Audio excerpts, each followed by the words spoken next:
A gente vai falar um pouquinho agora dos ossos e articulações do membro inferior, é bem coisa. Como o Gustavo já falou, a gente tem o esqueleto axial, o esqueleto apendicular superior e o esqueleto apendicular inferior. A gente divide, então, é o corpo principal e os apêndices do corpo, né? O que tá a mais, entre aspas. Falando do membro inferior, ele é dividido da seguinte forma: a gente tem o primeiro segmento, que é a cintura pélvica, que vai ser basicamente o quadril. Eu não sei se vocês já viram, mas aqui no Brasil é quadril. Na Espanha, países de língua espanhol é cadeira. Então, o que é informal aqui é o formal deles. Eu achei curioso.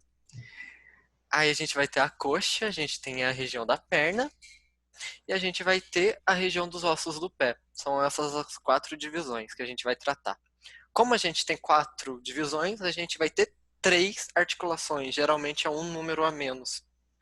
Três articulações principais: a coxa femoral, o complexo articular do joelho, que são várias articulações aqui na verdade, e a articulação do tornozelo e pé, que também são várias, é um complexo articular também.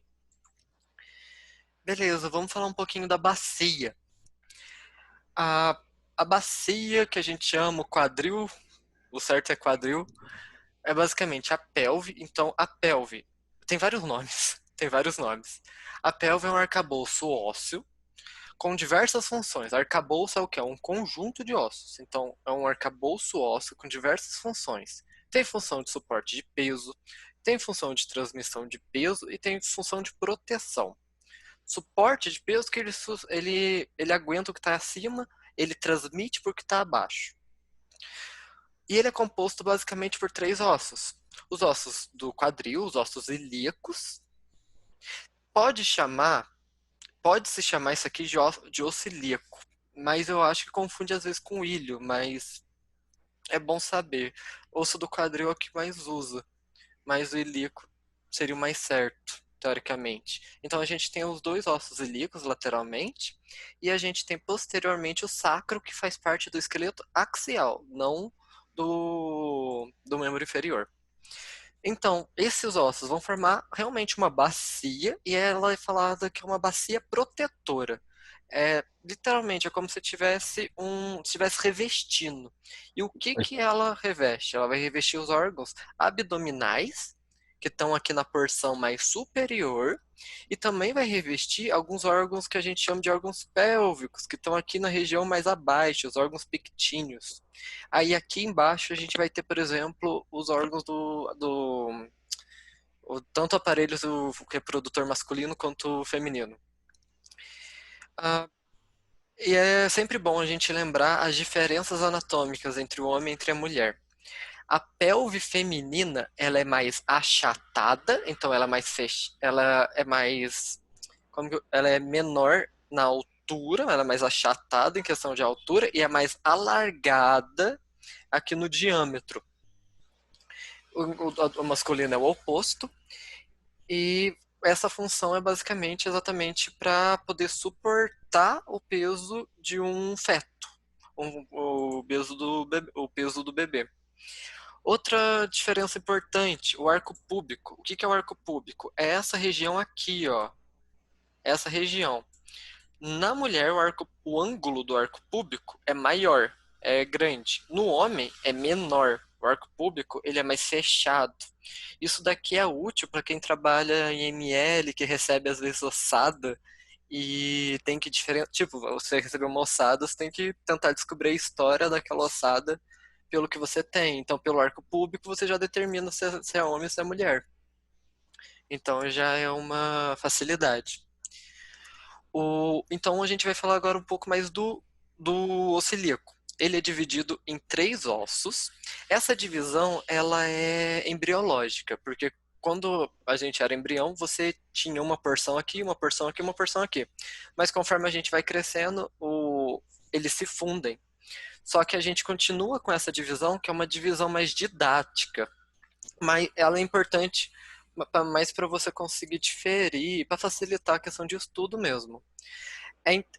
Alguns livros falam que eles formam um Y no acetábulo. Acetábulo. que é essa região aqui. Então vai formar um Y aqui na região do acetábulo. A gente tem então o isquio, que é uma porção posterior, que é uma região ínfero-posterior. A gente vai ter anteriormente o pubis e superiormente o ilho. O acetábulo, então, ele é composto pela junção dos três ossos. E, de curiosidade, o nome acetábulo, ele era o nome de um recipiente que eles usavam para guardar vinho e que tinha esse formato. Aí, quando foram classificar o osso, classificaram como acetábulo. Eu gosto da gente dessas bobeiras, então, só pra vocês saberem. Beleza, agora o ilho. Vamos falar um pouco da divisão do ilho. Eu acho que ficou meio pequeno a legenda, eu devia ter colocado a legenda um pouco maior. Na verdade, eu não consegui colocá-la maior, mas eu acho que depois eu passo o arquivo pra vocês, aí se vocês quiserem rever, tá aqui. Mas vamos lá. Olhou para o ilho, o que é legal você começar a identificar, é legal você começar a identificar as linhas. Você vai procurar a linha glútea inferior, linha glútea anterior e linha glútea posterior. E como o próprio nome diz, eles servem para inserir os músculos glúteos. Então eles têm uma importância biomecânica. E se você pegar o osso mesmo, você vai ver essas elevações, sabe? Então é uma coisa bem visível. Bem, o ilho, ele limita-se superiormente com uma crista, é a chamada de crista ilíaca, que vai que no caso se delimita anteriormente pela espinha ilíaca antero-superior, e dando a volta, a gente vai ter aqui a espinha ilíaca póstero-inferior. Na crista, na crista ilíaca, a região mais proeminente é o tubérculo da crista ilíaca, que é essa região aqui ó, bem maior, porque vocês veem que tem uma grossura. Aqui é como se tivesse uma coisa bem maior. Aqui vai se ligar um maior número de músculos, um maior número de tendões. A crista ilíaca, ela tem esse formato meio cavernoso, tipo, é um formato meio cavernoso, meio grosso. Como que eu falo? Vocês entenderam que é irregular, um formato irregular. Porque aqui vai se ligar um grande número de músculos. Aqui é um lugar de inserção muscular muito relevante.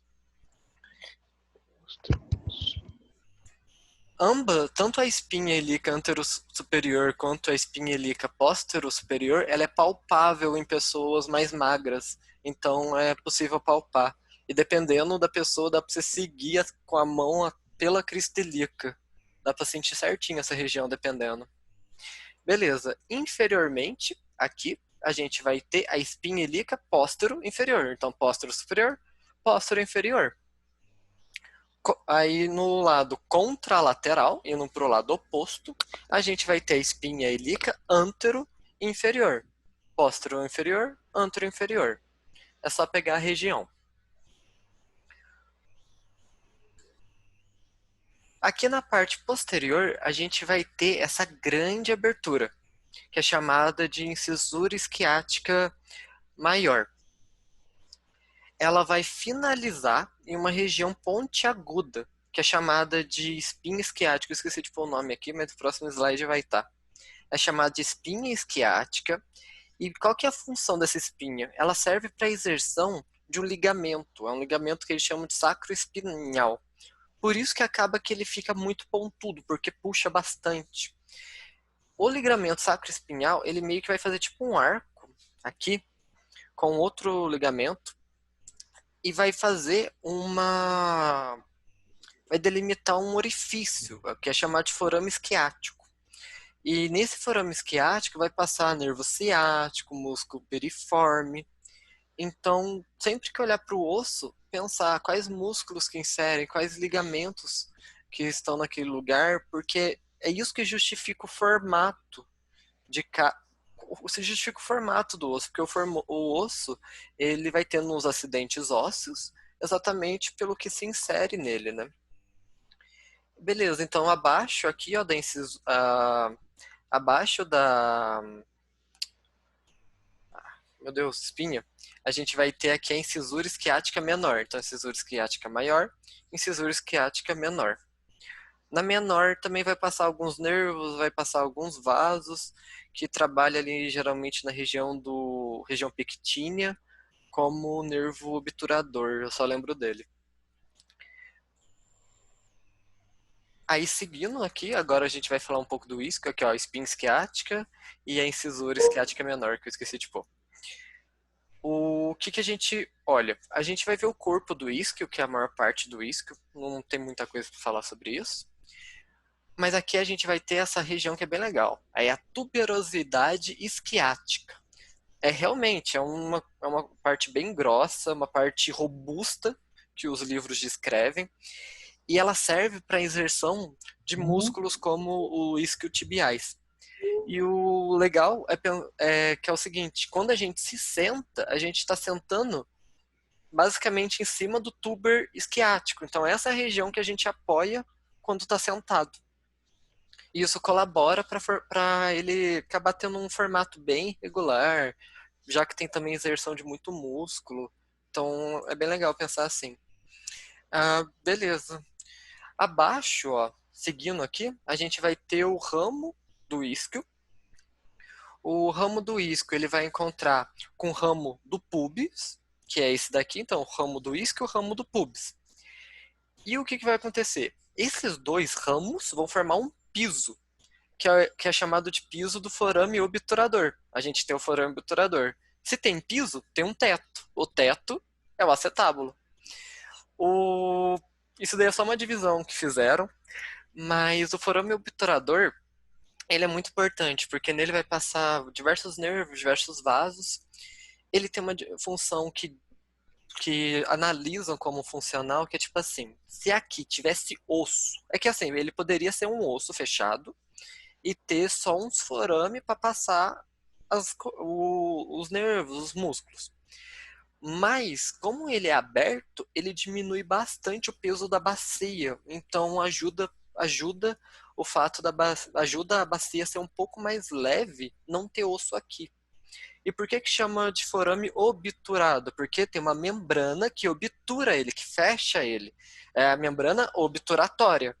Então, em cima do forame obturado, vai ter a membrana obturatória, que vai fechar ele, e é nessa membrana que vai passar os vasos, os ligamentos. E por fim, vamos falar aqui do pubis.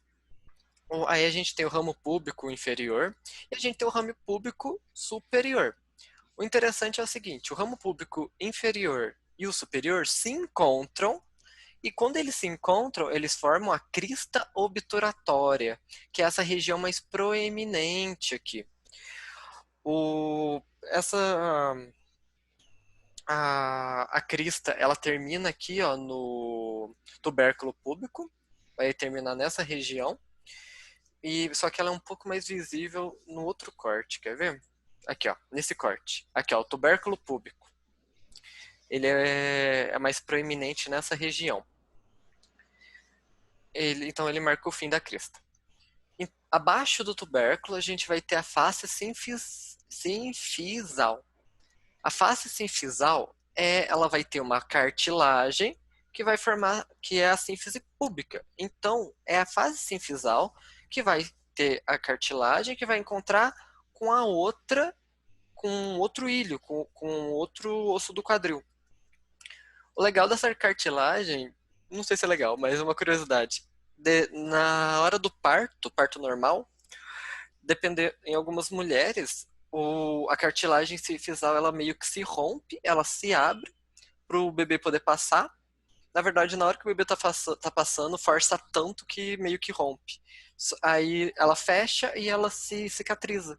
Então, é um outro fator que, quando, por exemplo, se receber uma ossada é de mulher, você já até descobre se, por exemplo, ela teve filho, porque fica marcado na cartilagem. Gente, se tiver qualquer dúvida, qualquer coisa, pode parar e pode falar. Continuando aqui, ó, né, nessa vista medial, De relevante, a gente vai ter aqui, ó, essa linha arqueada.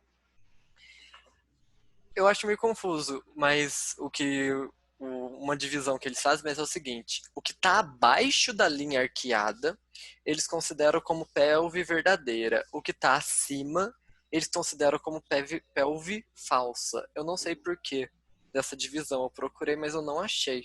Então, abaixo da linha arqueada, pelve verdadeira, acima pelve falsa.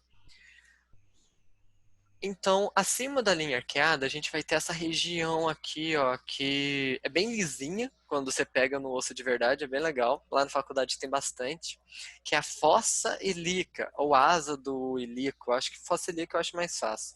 É porque realmente é uma fossa.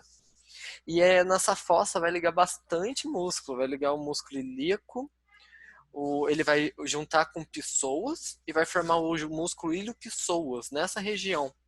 Então, uma região bem importante. Nessa vista, a gente pode observar um pouco melhor a crista. Dá pra ver como que ela é grossa, olha. Ela é bem grossinha. E aqui, então, ela é grossa assim porque vai inserir muito músculo abdominal, então ela fica bem irregular. E atrás da fossa ilíaca, você tem que imaginar como se você estivesse pegando o osso. É que no livro ele fala que é atrás, porque se você estivesse pegando o osso, você estaria vendo isso aqui de frente, aí você iria realmente para a parte anterior referente à fossa ilíaca. Então, atrás da fossa ilíaca, a gente vai ter a tuberosidade ilíaca, um acidente ósseo, um acidente bem rugoso, bem claro, né?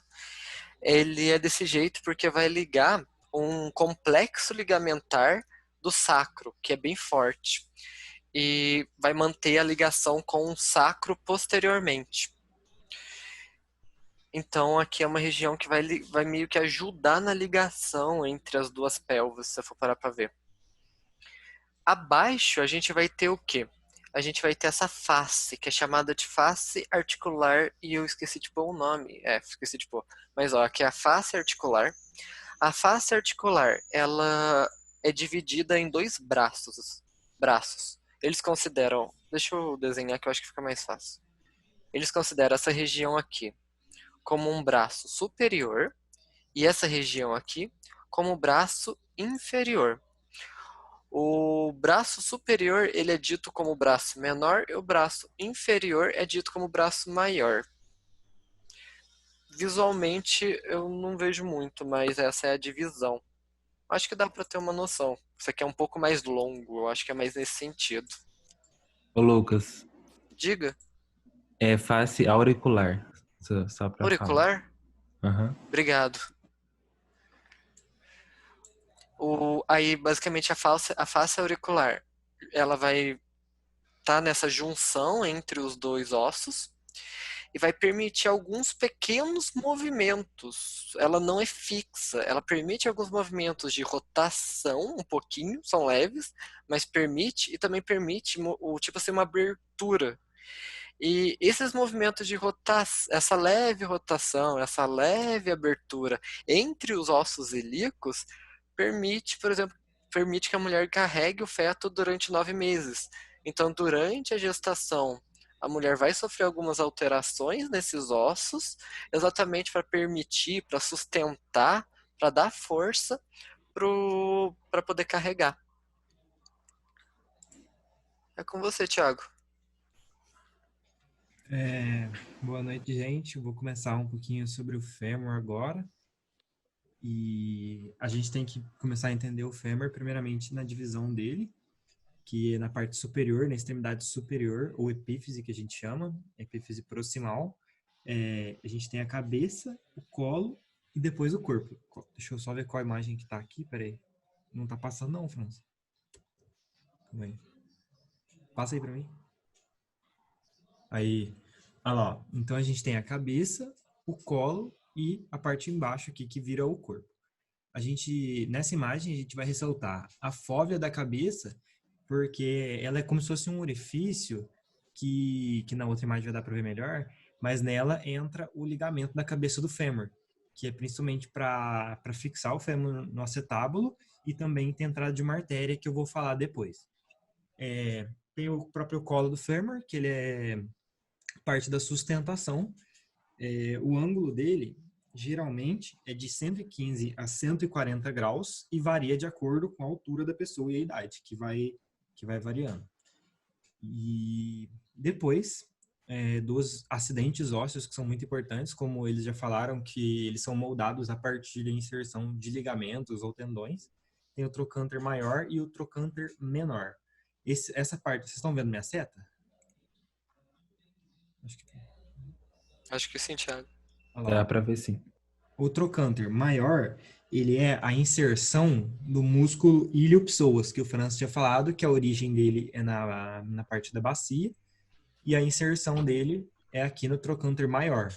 Já o trocânter menor, ele é responsável pela inserção dos músculos abdutores e rotatores da coxa. Então, se eu não me engano, é o abdutor longo, abdutor curto, abdutor magno. A inserção desses músculos é aqui no trocânter menor. Já a gente também tem nessa imagem a crista ilíaca. A crista ilíaca, olha eu, velho. Intertrocantérica. A crista intertrocantérica, que também tem a parte da linha intertrocantérica, que é responsável pela inserção do ligamento iliofemoral. Deixa eu ver se eu consigo passar. Oi? Aperta aí. Tá. Ô, gente, desculpa esse rabisco aqui, é que eu peguei de uma aula. Aí eu tentei apagar os rabiscos. A continuidade que a gente vai ter de outros acidentes ósseos são a linha áspera e a tuberosidade glútea. Nessa vista posterior, a gente vê a tuberosidade glútea, que é a inserção dos músculos do glúteo. E a linha áspera, ela é a inserção da aponeurose dos músculos adutores. Então, em cima a gente tinha visto que é os músculos abdutores e aqui são os músculos adutores. Sempre lembra, abdutores abre, adutores fecha. Não sei se todo mundo conseguiu sacar isso. E essa linha áspera, ela é dividida em duas. Ela tem a linha áspera, o lábio lateral e o lábio medial, de acordo com a posição que você olha o osso, né? Pode passar, França. Tá. Aí agora a gente vai ter as linhas supracondilares, a fossa intercondilar e o côndilo medial e o côndilo lateral. O que são isso? O côndilo medial e o côndilo lateral, eles são as partes mais inferiores do fêmur. São as faces que articulam com os côndilos da tíbia. Então, a gente olha a face inferior composta por esses côndilos. Os epicôndilos, igual no húmero que o Gustavo tinha falado, são as partes mais laterais do osso. São essas grandes preeminências que são bem palpáveis até. Então, a gente tem o lateral e o medial, que é também de acordo com a posição que olha. Pode passar. Nossa, o que eu fiz? Nossa, você entrou. Agora você tá mexendo. Vai, continua.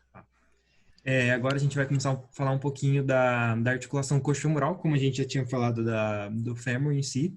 Esse labrum, ele é como se fosse o lábio do acetábulo. É uma cápsula cartilaginosa que fica no acetábulo para se conectar com a cartilagem que tem na cabeça do fêmur, né? Então é isso que a gente consegue enxergar nessa foto. Ih, tá passando mesmo. Aí, olha lá, onde encaixa no acetábulo. Aqui a gente pode ver a cartilagem articular, que forma a cápsula articular. Como o Gustavo já falou, isso aqui é uma articulação sinovial, então ele tem que ter uma cápsula articular, ele tem uma membrana sinovial, ele produz líquido sinovial, entendeu? Eu acho que a gente tinha falado disso. Então, ó, a gente pode ver a cápsula articular, aqui os ligamentos do fêmur, que a gente vai falar daqui a pouco, os ligamentos coxofemorais ou iliofemorais. E aqui, ó, ligamento da cabeça do fêmur. Aqui, ó, dá pra ver ele bem aqui, ó.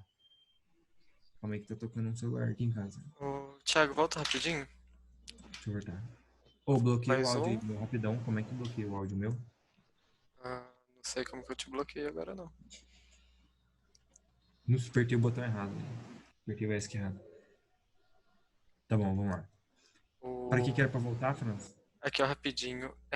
O acetábulo, ele é uma região pequena comparado à cavidade articular do fêmur. Ele é muito pequeno. O labrum, ele serve exatamente para compensar, digamos assim, a pequenez do acetábulo, para não para evitar do de desconectar mesmo, porque se não tivesse o labrum ia ficar mais difícil. Mas só o labrum não dá conta. Esses ligamentos são muito importantes para manter na posição a cabeça, senão a cabeça ia sair fácil. Então a cabeça mais o labro mais os ligamentos é o que mantém no lugar. Pode ir, Thiago. Demorou.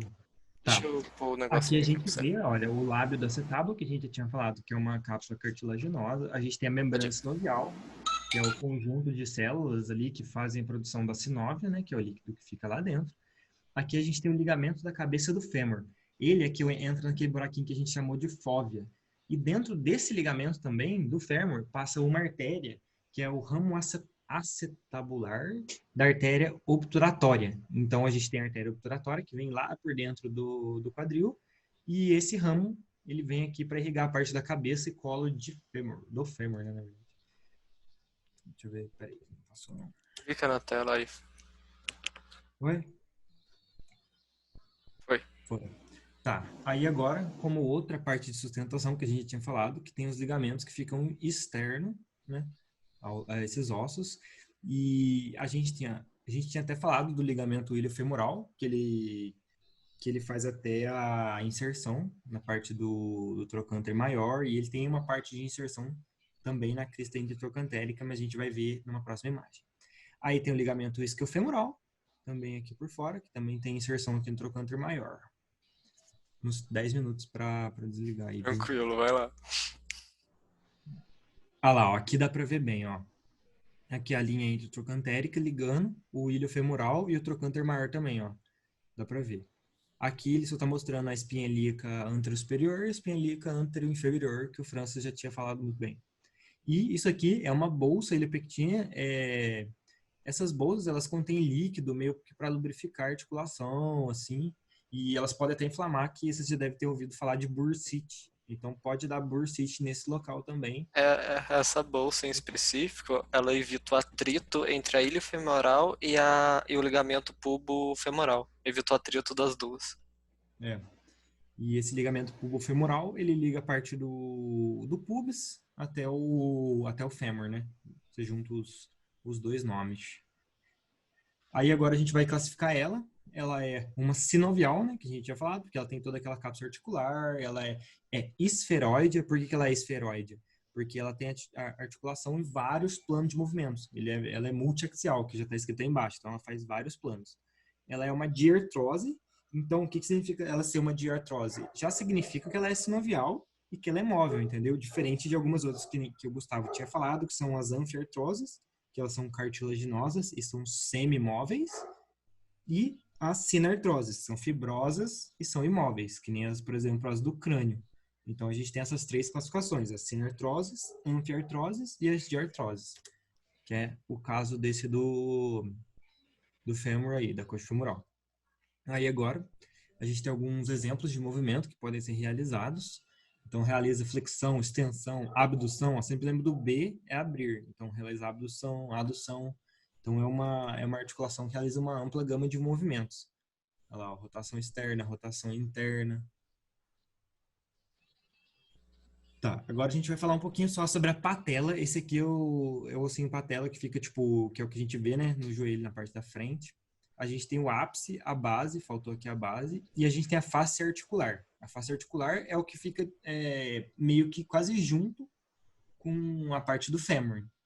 E ela tem duas partes, a face articular lateral e a face articular medial do fêmur, que é onde a patela ela fica ali na frente. E a gente tem dois ligamentos principais, que eu acho que não sei se vai ter aqui, eu vou colocar no notate. A gente tem o ligamento aqui embaixo, que é o ligamento patelar, que a gente vai ver que ele forma uma parte de acidente ósseo lá na tíbia, que ele é bem importante, e o ligamento quadricipital, que ele vai lá para cima, a parte do reto femoral. Então, sempre que a gente tem uma lesão nesses ligamentos, você consegue ver bem, tipo, por exemplo, um ligamento um rompimento do ligamento patelar, você vai lá para cima a patela, entendeu? Você consegue ver a patela lá em cima.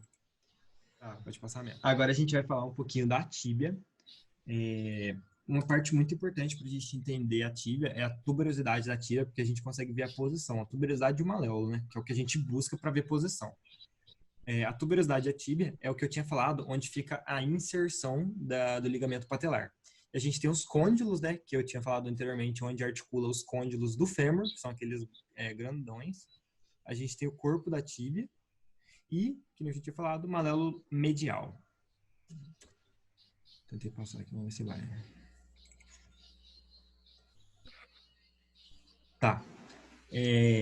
A parte de cima da tíbia, não sei se vai ter uma foto aqui, mas a gente classifica essa parte de cima com o platô da tíbia.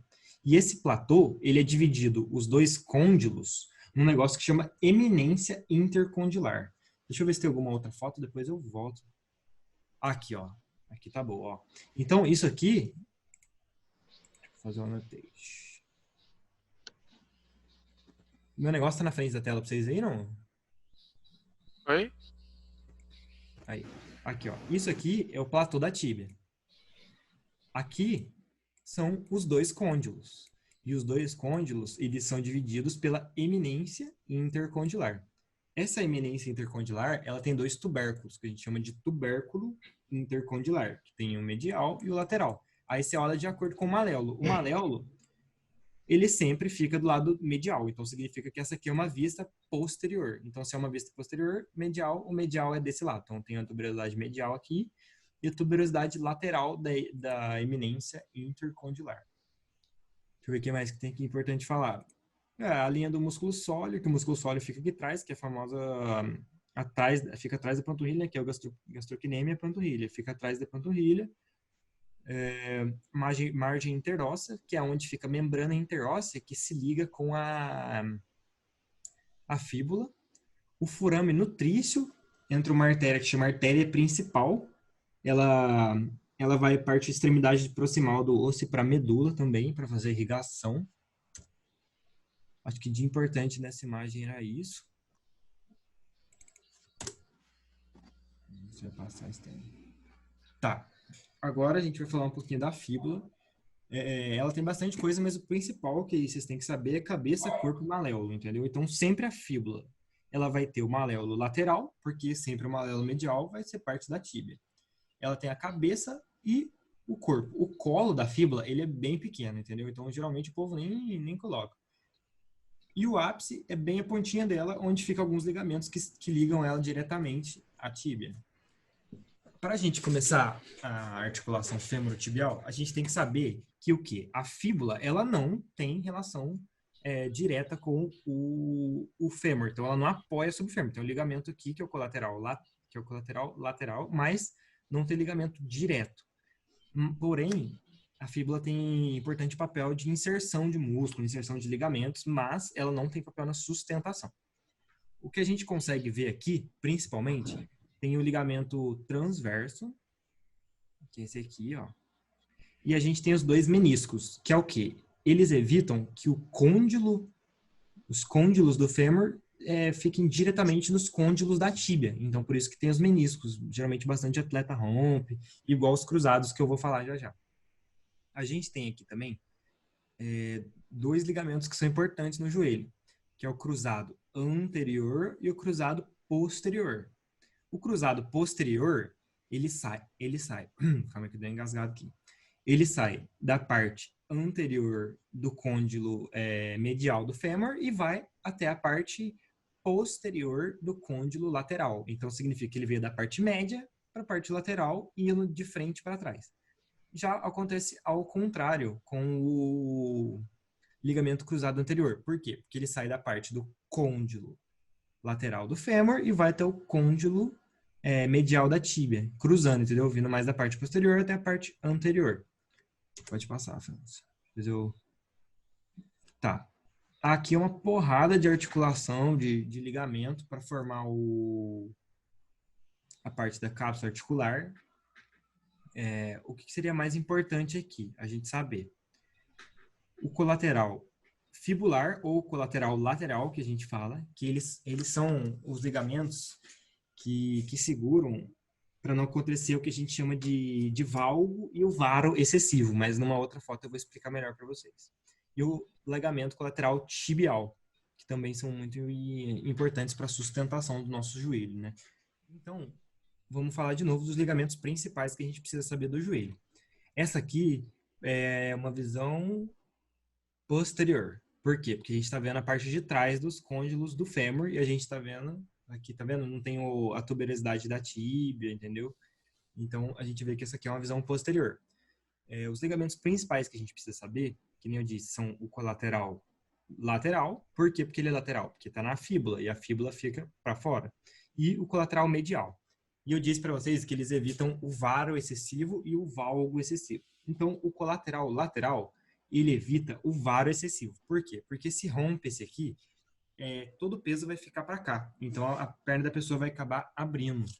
E aqui é a mesma coisa do outro lado. Se, por exemplo, rompe o colateral medial, aí a pessoa entra em valgo. Por quê? Porque vai puxar mais desse lado e vai acabar meio que apertando a perna da pessoa. Se eu tiver a imagem aí, eu colocaria, mas esquecemos de colocar as imagenzinhas. Mas depois vocês dão uma olhada, é varo e valgo. Vocês vão ver muito isso em RAM. Aí, os outros importantes que eu já tinha falado são os meniscos e os cruzados, que tem um cruzado anterior e o cruzado posterior, que tem até um teste que é muito falado, que é o teste da gaveta, que a gente pega e meio que puxa a panturrilha da pessoa para frente para ver se a integridade desses ligamentos estão boa. Por quê? Porque eles evitam, por exemplo, eu esqueci o nome agora, mas acho que é sobreposição da tíbia muito em relação ao fêmur, sabe? Se você rompe esses ligamentos, que é muito fácil de romper para um jogador de futebol, essas coisas, você consegue anteriorizar a tíbia muito em relação ao fêmur, sabe? Ele serve para dar essa estabilidade na parte do joelho.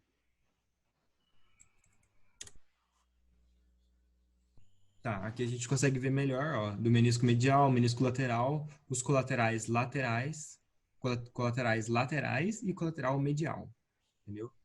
E os cruzados também, que são muito importantes. E os da patela, a gente tinha falado para vocês naquela hora, que é o ligamento patelar e o ligamento quadricipital.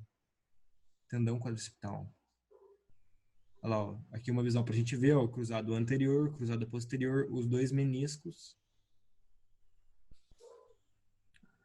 Aqui, ó, para a gente ver que nem eu tinha falado, que o cruzado anterior ele vai da frente para trás e o outro de trás para frente. E a gente vai classificar ela. Então, ela é biaxial na maioria das vezes, entendeu? Porque quando você está com o joelho parado, ou ela faz extensão, ou ele faz flexão, porém permite alguma rotação. O que significa? Quando você trava ou deita, você consegue rodar a tíbia um pouquinho, entendeu? Por exemplo, fica deitado em decúbito ventral, né? Aí você coloca a perna para cima e tenta girar, ela vai conseguir girar. Ela é uma sinovial cilíndrica e a de artrose, que nem a gente tinha explicado. Aqui é só os ângulos que ele consegue fazer. Essa aqui é uma flexão, né? Quando aproxima o ângulo é flexão e quando alonga o ângulo é extensão. Não sei se vocês viram essa classificaçãozinha aí. Aí a patela fêmur a gente já discutiu. Aqui esse músculo é o reto femoral, né? Ele é o tendão que se liga na patela, a parte do tendão do músculo. Que eles falam quadríceps porque eles englobam tudo, entendeu? Mas o músculo que fica geralmente na parte de cima é o reto femoral, né? É 4 músculos juntos. Que é o vasto lateral, o vasto intermédio, E o vasto de medial e o reto femoral. reto né? femoral, Que é isso. O de cima, então, esqueci o nome. o de cima. Ô, França.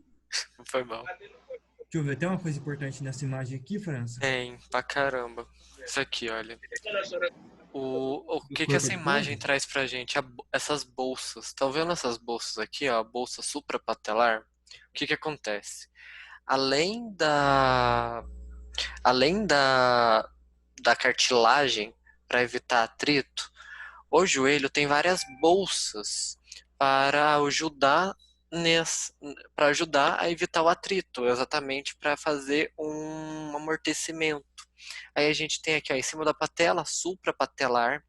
Essa aqui é bem interessante, que é a bolsa pré-patelar subcutânea. Como que é? Ela está na frente da patela, embaixo, atrás da pele, e ela que vai pro chão quando você ajoelha. Então, quando você está ajoelhando, é como se tivesse uma bolsinha que estivesse amortecendo você tá ajoelhando. Então, não é o osso que sente direto. A gente também tem essa bolsa infrapatelar e é legal que a gente tem aqui uma camada gordurosa que também auxilia a evitar atrito. Aí eu queria mostrar só isso aqui, que a gente tem várias bolsinhas e uma camada gordurosa ajudando a evitar atrito. Beleza. É isso aí. Aí a articulaçãozinha, essa aqui é a articulaçãozinha fêmoro-patelar que ele está classificando, né? Que é uma sinovial, é uma diartrose e ela faz o deslizamento. Para quando você faz a extensão, a flexão, na verdade, ela vai deslizar para cima.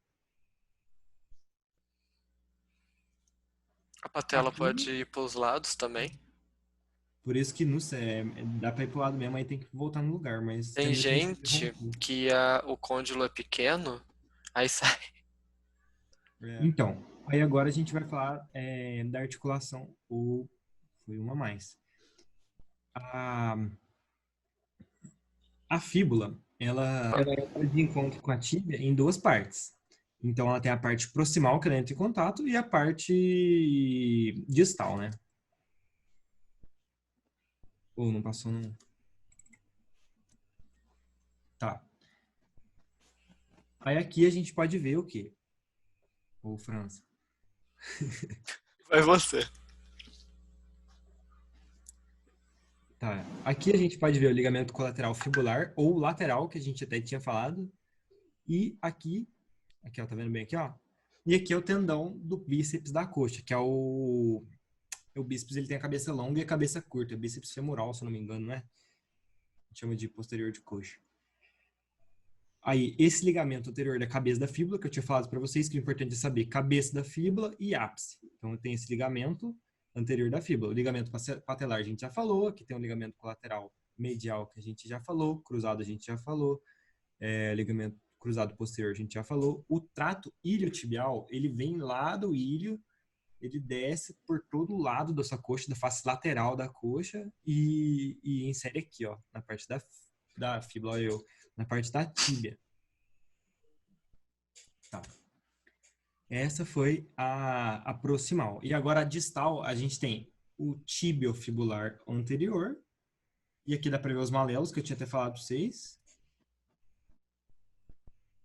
E é basicamente isso. Aqui a gente vê que ela é uma articulação fibrosa. Então significa que ela tem... Então é uma articulação fibrosa que ela é imóvel.